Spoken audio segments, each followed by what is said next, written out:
was chatting with a friend of mine the other day about how to keep kids entertained over the weekend during these pandemic times. And it made me think about my own childhood. My dad usually tricked the entire family into going on a road trip somewhere, strategically designed to stop only for a few minutes at a construction site to check on something. You see, my father, an Italian immigrant, left his gorgeous country in the early 1960s and ended up trying his luck in Venezuela. I still don't know how, without a degree or money to invest, he had the capacity to sense the boom that the communications industry was going to have. And he went on to build over 10,000 sites in the Americas. The proof is in this pic of my mom pregnant with me in her Sunday clothes visiting a site. Someone I know recently made me aware that while my father had been at the center of the wireless revolution, I seem ready to be at the center of the smart city revolution.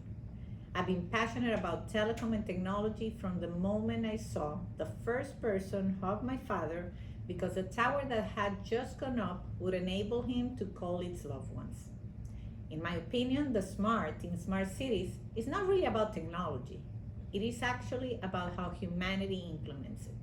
And I'll say that again because I think this is so important. The smart doesn't come from the technology. It comes from how we decide to implement it. One of the main challenges around smart city is that if I ask 5 different people the definition of what a smart city is, I can bet you anything that you will get me 5 different answers. A simple one is the use of technology to make humanity better. And by humanity, I don't only intend making our lives better, but rather helping us take care of our planet. Another one that I like is that a smart city is one that marries both traditional infrastructure like buildings and transportation and modern communication infrastructure to fuel sustainable economic growth and a high quality of life. The promise of smart cities is so exciting. We talk robotics, autonomous vehicles, smart power grids, and so on. New technologies are disrupting us and changing the way we live. And now, thanks to COVID, technology adoption has just gone on overdrive. Some have declared that this digital era is really the 4th industrial revolution. Technology wants to take us places where some cities are barely ready to go to. Legacy infrastructure will not have the capacity to take us there. The changes needed to enable smart cities need to be happening right now. Let's take the City of Amsterdam as an example. Wait, why Amsterdam? I have very good reasons for it. The first one, it is one of the top smart cities in the world, the 4th to be exact after London, Singapore, and Barcelona, according to a study done last year by the University of Glasgow. Boston and New York are right behind it in the study. Second, this year marks the 10th anniversary from when they started their Smart City program. And last but not least, I'm married to a Dutchman, so besides trying to earn some brownie points here, he has allowed me to experience firsthand the city and its transformation in the past years. The Netherlands is known for being one of the most environmentally conscious countries in the world. I admitted to personally struggle when going to the supermarket and not getting any type of bag, paper or plastic, for the groceries. Most people put it straight into their shopping cart and from there into their cars. Or what about seeing Dutch kids being taken to school every morning, rain, freeze, or shine, by bicycle?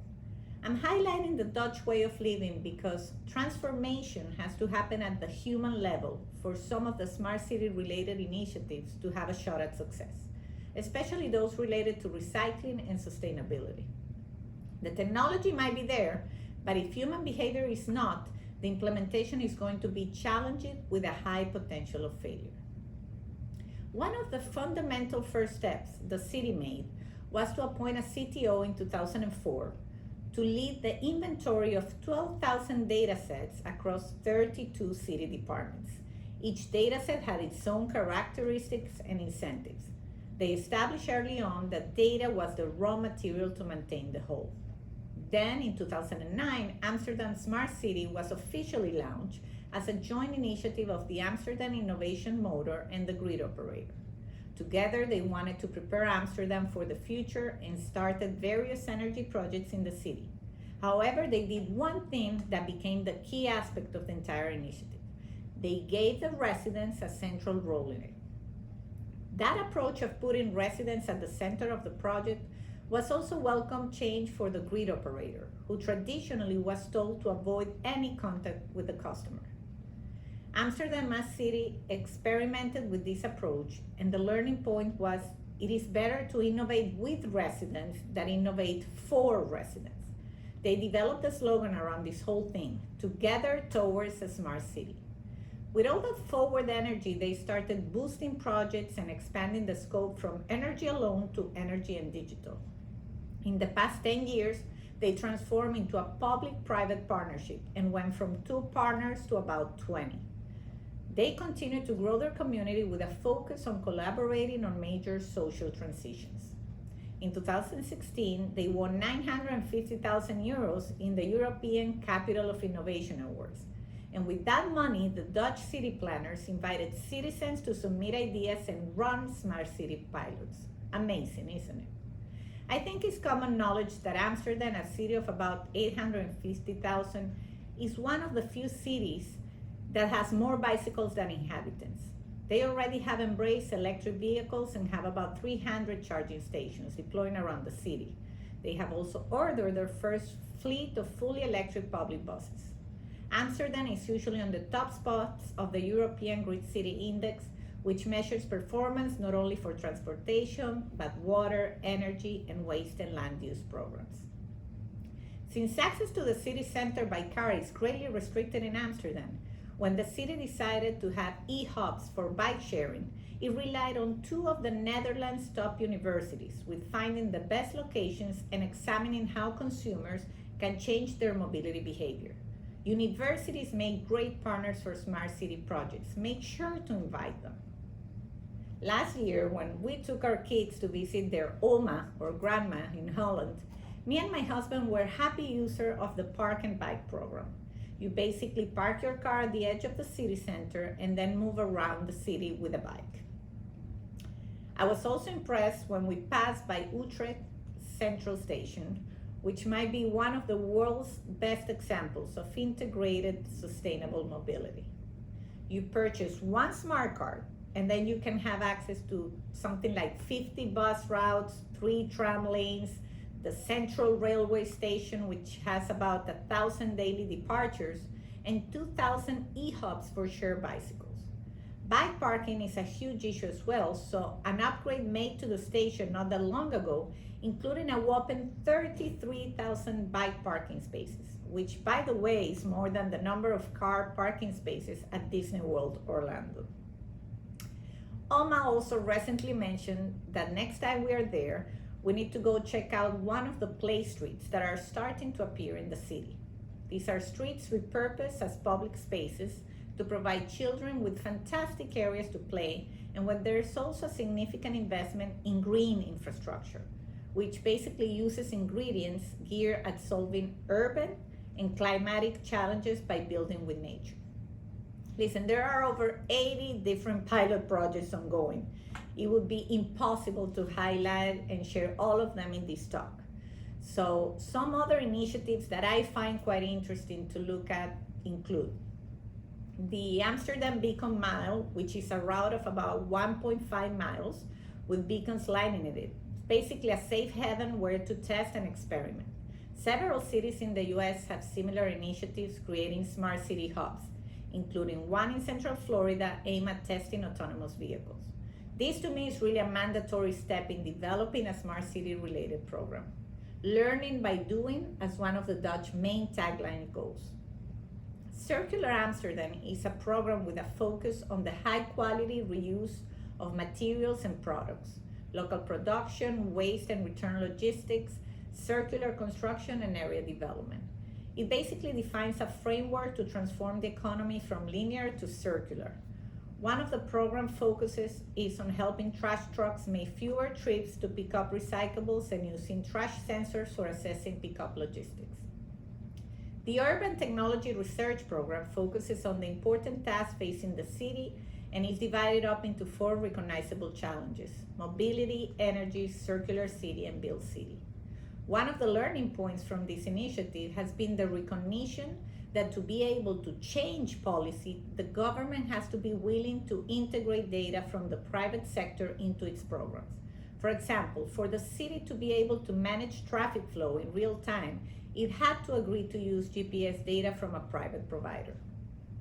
In March of this year, the City of Amsterdam announced that it had joined the Thriving Cities initiative and launched the Amsterdam City Donut, which is a tool for transformative action based on the vision of becoming a thriving, regenerative, and inclusive city for all citizens while respecting the planetary boundaries. This is a program worth looking into as it is replicable even at the neighborhood level. I obviously cannot stop talking about Amsterdam and the Netherlands without addressing how they have historically used technology to survive an ever-present threat of flooding, and how they rely on a system of dikes, levees, and barriers to protect the 55% of its population living in flood-risk zones. Information technologies and sensors of all sorts are at the heart of this program and used to manage this complex system. Smart cities will not transform the way we live overnight. Rather, there will be incremental transformations that will enhance our lives through a combination of small projects and wider infrastructure changes, underpinned by data sharing. Data ownership and legislation around it remains, however, one of the biggest challenges to overcome. So if you were to define levels of smart cities, level 1 would be the initial deployment of smart technology like sensors and big data platforms. Level 2 involves the rollout of practical solutions that impact the lives of citizens. And level 3, where I believe Amsterdam is, would be a further evolution in which citizens and private organizations actively participate in creating and expanding smart city solutions. There are about 150,000 people expected to migrate into the city between now and 2040. So the City Council introduced the 2040 Master Plan, which is about densifying, redeveloping, and repurposing.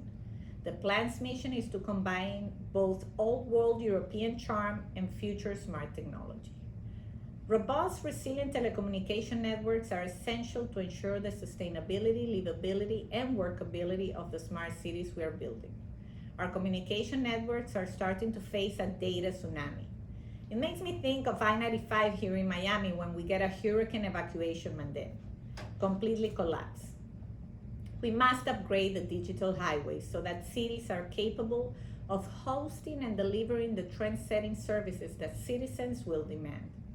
Fiber is the true enabler of this vision, and that's why it's now being called the fourth utility. Infrastructure rollout, with all the mess that digging and upgrading wireless equipment can create, are crucial to the success of making the city future-proof. It is now in people's best interest to own real estate in an area where there's good connectivity. COVID is unfortunately a fantastic example to prove what happens if we don't have the right infrastructure in place. When all schools closed back in March, 56 million children, grades kindergarten to 12, had to access their education via online learning.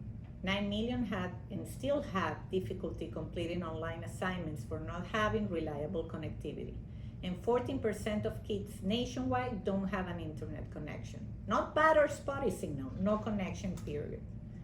It is undeniable that the density and latency benefits of 5G can be considered the fuel of the Internet of Things in smart cities. The Netherlands had its first 5G testing back in February 2019, but the rollout is pretty much contingent to the same things that we're experiencing in the US. Spectrum auctions, antenna and fiber deployment, permits, and equipment availability. I'm a big fan of promoting technology workshops for anybody who wants a better understanding on how the technology works and its implications on citizens. This is something that cities should offer on their town hall meetings as a way to promote civic education around this crucial subject. These are unique times and they will bring unique opportunities. A recent post-COVID research among a group of US mayors found that nearly all of those interviewed expected drops in their operating budgets in the next 12 to 18 months. But most of them also believe that investing in infrastructure and technology can spur an economic recovery and job creation. More than 65% said infrastructure is their top investment priority, as well as the expansion of virtual and online city services. The majority also agreed that investing in transit-related projects that will help with longer-term needs. the repercussions of decisions we don't make today will be more visible than ever. If there was ever a time to leapfrog into technology, this is it. My personal vision is to develop cities that are both smart and soulful. If we make it only about the technology, we will miss a huge chance. We need to humanize technology. That's how we succeed in the implementation of smart cities. And I know what you're thinking. How do we humanize technology? Well, my answer is we start by changing our mindset and expectations. What about maybe considering technology as an expression of art, and we put the concept of art in public places at the center of the smart city movement? We can't use today's solutions to solve the problems of the future. We have to think out of the box. On a personal note, not too long ago, one of the major hotels located in Miami's innovative district tried to embrace a multi-purpose smart city street furniture that would have solved several recurring problems related to connectivity, security, and even street lighting, while looking like a Kaminsky painting. But the fact that there's no legislation for smart city-specific infrastructure yet resulted in stalled decisions, sacrificing progress and innovation. Amsterdam is certainly a historic city, and yet they're finding ways to compromise so that they are able to embed new technology in it. Society needs to find a way of marrying community and technological innovation and natural development. Invite your citizens to take part in the smartening of the city. The decisions that we make, public and private sector, will impact the way our cities will be equipped for the future. We will achieve more if we work together. Millions of people visit the Eiffel Tower, the Colosseum, or the Empire State Building yearly. We admire what others build. So I'll leave you with this question. Are we in the right frame of mind, attitude, and disposition to become agents of change and help build the smart cities that future generations will admire? Thank you very much.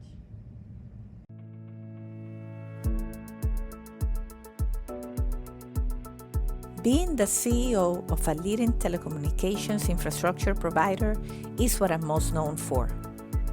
My commitment to learning, possibility, and reaching new heights without compromising my essence and my family is what I'm all about. Living mindfully and on purpose while unleashing my full potential is what I thrive on. I am in love with life and I live it up to its fullest. I embrace my uniqueness and I believe in my ability to overcome challenges and create magic.